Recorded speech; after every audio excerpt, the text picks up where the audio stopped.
The drama surrounding the Raiders right now is not about one bad season or one disappointing loss. It is about a fan base, a front office, and an entire timeline that feels completely out of sync with reality. With 4 games still left on the schedule and a massive matchup looming against Philadelphia, the conversation should be about football that still matters. Instead, everything has already jumped ahead to April and January. Draft boards are being finalized in people's minds. Coaching searches are being debated as if they are inevitable. Quarterback saviors are being crowned before the current roster has even finished telling its story. And that disconnect is driving this entire situation off the rails. What makes this moment so frustrating is that these final 4 games are not meaningless. They are not filler. They are not just dates to cross off on the calendar until draft season officially begins. These games are the evaluation window. They are the only stretch of time where answers are earned instead of guessed. Development does not happen in mock drafts. Clarity does not come from tanking discourse. It comes from live reps, real pressure, and seeing who responds when there is nothing left to hide behind. The Raiders are not making the playoffs. That reality has already set in. But that does not mean the season is over in any meaningful sense. The next 4 weeks will tell the organization far more about its true needs than any scouting combine ever could. Yet the loudest conversations are pretending the answers are already known. Quarterback is broken. Blow it up. Tank for a top pick. Start over. That narrative is convenient, but it may also be dangerously wrong.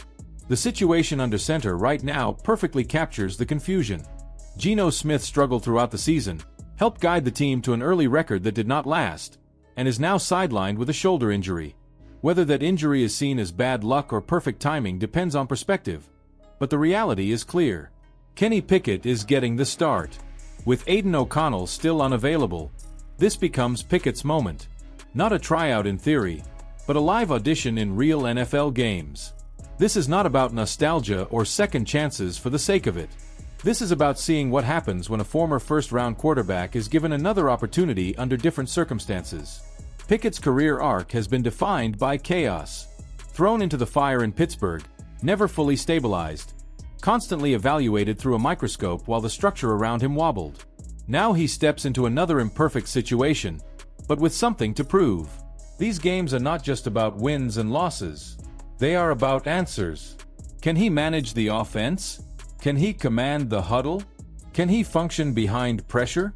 Can he elevate anything around him, even marginally? And yet, instead of letting those questions play out, the fan base is already voting on the verdict. A recent poll revealed something telling. More than half of Raiders fans believe the team should tank for a top quarterback in the 2026 draft. Less than a quarter believe the focus should be on winning games. That gap speaks volumes.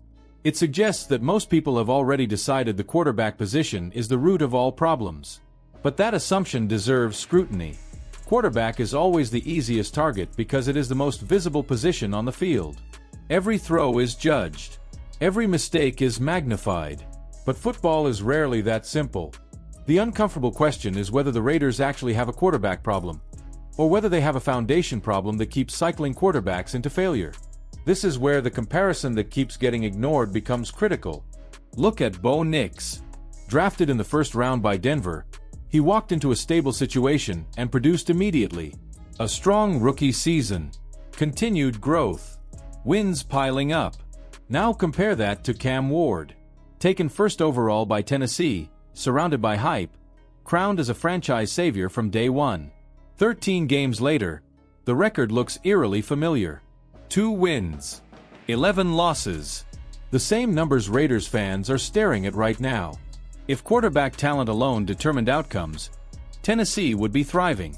They are not, because the difference is not talent. It is context.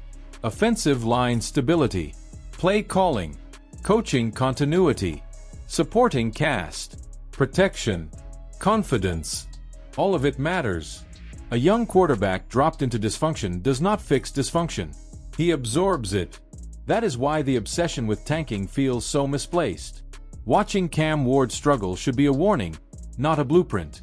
Drafting a quarterback high does not guarantee progress. In fact, it often amplifies existing flaws. And that brings the conversation to the latest shiny name gaining traction. Diego Pavia. Pavia's story is compelling. A Heisman finalist. A dual-threat playmaker. Strong arm. Deep ball accuracy. A player who openly expressed interest in joining the Raiders and playing alongside Max Crosby. That kind of buy-in is rare and exciting. His numbers are impressive. Over 3,000 passing yards. Nearly 30 total touchdowns. Dangerous with his legs. Competitive. Tough. Everything fans want to hear. But the draft projection matters. Pavia is not universally viewed as a top pick. Many scouts see him as a second or third round prospect. Undersized. Questions about how his game translates. Still developing. And that reality actually opens a smarter path forward. Because if the Raiders are willing to take a developmental quarterback later, they can finally address what has been screaming for attention all season. The offensive line. Games are won and lost in the trenches. No quarterback survives long-term chaos up front. Protection dictates confidence. Confidence dictates decision-making. Decision-making dictates outcomes. The Raiders have cycled through quarterbacks without ever truly fixing the environment they are asked to operate in. That is the pattern that keeps repeating. Imagine a different approach. Instead of chasing a first-round quarterback, invest that pick in the line. Build something sustainable. Pair Colton Miller with interior strength. Create continuity. Give whoever is under center a fighting chance. Kenny Pickett. Aiden O'Connell. A mid-round rookie like Pavia. The name matters less than the support. And looming over all of this is the coaching question. Reports suggest the Raiders made a serious push for Robert Saleh in the past, envisioning him as a defensive leader and eventual successor. His head coaching stint in New York may not have delivered wins, but his defenses were consistently elite. Even now, with San Francisco battered by injuries, his influence shows. Defensive identity matters. Stability matters. Leadership matters. The remaining schedule is brutal. Eagles, Texans, Chiefs. These are not teams you tank against. These are measuring sticks. These games will expose weaknesses and highlight resilience. The Giants game might look easier on paper, but the larger point stands. The Raiders do not need to lose intentionally to secure information. The competition will provide it. Naturally, these 4 games are the truth serum. They will reveal who belongs, who develops, who can be part of the future. Skipping that process in favor of premature conclusions risks repeating the same mistakes that led here in the first place. So this is the moment where patience becomes power. Watch the games. Evaluate honestly. Resist the urge to crown saviors before the problems are fully understood. Because the answers the Raiders are searching for are not hiding in mock drafts. They are about to unfold on the field. Now it's your turn. Do you believe the Raiders should tank for a quarterback, or build the foundation first? Do you trust that Kenny Pickett deserves a Real evaluation? Would you take a mid-round swing on Diego Pavia if it meant fixing the offensive line early? And how do you feel about potential coaching changes looming in the background? Drop your thoughts in the comments and let the conversation run. If you want more in-depth breakdowns that challenge the easy narratives and focus on real football answers, make sure to like the video, subscribe to the channel, and turn on notifications so you don't miss what comes next. The next 4 games will tell us everything, and this story is just getting started.